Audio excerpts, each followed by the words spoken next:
அப்புறமா அப்படிங்கிற ஒரு நேரமே கிடையாது. அப்புறம் வருமா வராதான்னு தெரியாது. போகாத, அப்புறமா பார்த்துக்கலாம், நாளைக்கு படிச்சுக்கலாம். என்னைக்குப்பா எக்ஸாம்? அடுத்த வாரம் தர்ஸ்டே தானே. இன்னைக்கு என்ன கிழமை? சாட்டர்டேக்கு ஏன்டா அடிச்சுக்கிற? ஜாலியா இருப்பியா?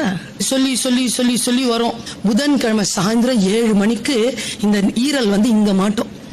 சுச்சோ 4 யூனிட் படிக்க முடியுமான்னு தெரியலையே. படிச்சலாம். அந்த டைம்ல போன் வரும். வெக்கமானோ சூடு சொரணம் இல்லாம அந்த போனை எடுத்து பாப்பீங்க. யார் டைம் இல்லைன்னு தெரியுதுல்ல, சுவிட்ச் ஆஃப் பண்ணிட்டு படிய. படிச்சா படிச்சு பழக்கம் இல்லையா, உடம்பெல்லாம் வலிக்கும். உடனே மனசு சொல்லும்.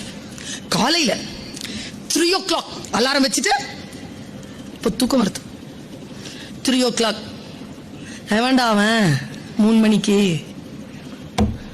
4 o'clock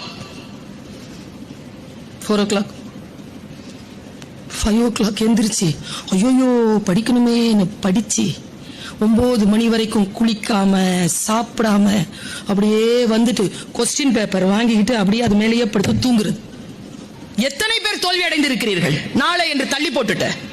ஜெயிக்கிறவங்களுக்கும் உங்களுக்கும் இருக்கக்கூடிய ஒரே வித்தியாசம், காலத்தால் அவன் பயிர் செய்தான், நீ காலத்தை கைவிட்டு விட்டு பிறகு பார்த்துக் கொள்ளலாம் என்று இருந்தாய். காலத்தால் யார் ஒருவர் பயிர் செய்கிறார்களோ அவர்கள் உகந்த காலத்தில் அறுவடை செய்கிறார்கள். பிளான் பண்ணு. ஜாலியா இருக்க கூடாதுன்னு சொல்லல, ஜாலியா இரு. ஜாலியா இருந்தாலே தப்பு நடக்கும். தப்பு நடக்காம ஜாலியா இருக்க முடியாது. இன்னைக்கு இருக்கிற சூழல் அப்படி. அம்மா ஒரே வார்த்தையை சொல்றேன், சிந்தித்து பார்த்து செய்கையை மாத்து.